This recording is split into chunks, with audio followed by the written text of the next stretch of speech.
For exercise number 2, we wanted you to create two vectors. A character vector containing the names Anne, Bob, Chloe, and Dan, and a numerical vector containing ages that you came up with for Anne, Bob, Chloe, and Dan. And lastly, we wanted you to get the average age using the mean function. So how you could go about this was, well, to create a vector, a character vector, we want to give it a name and we want to call it name.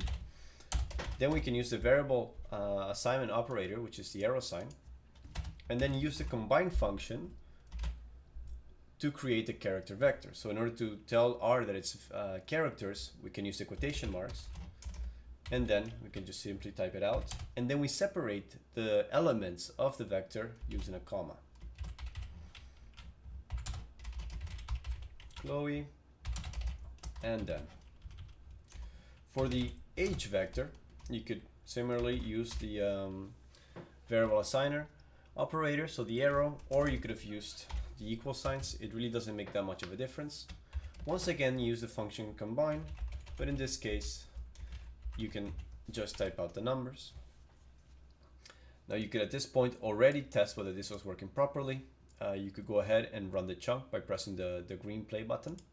And you can see that they appear in your global environment under the right way. So the age is a numerical vector that has 4 elements, and these are the elements. And name is a character vector with 4 elements, and the elements are characters.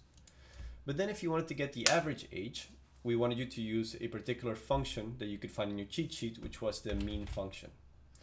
Now, to call upon a function, you simply have to spell out its name, write its name, and then put parentheses. And in between these parentheses, you're going to give it the arguments that the function takes. In this case, it takes one argument, which is the vector that you want to take the average of. So you can just put age in between here. And you can go ahead and run this chunk again. And the result will appear just below. So right here it says that's one response, and it's 27.5 for the ages that I gave it. You can now move on to the next video.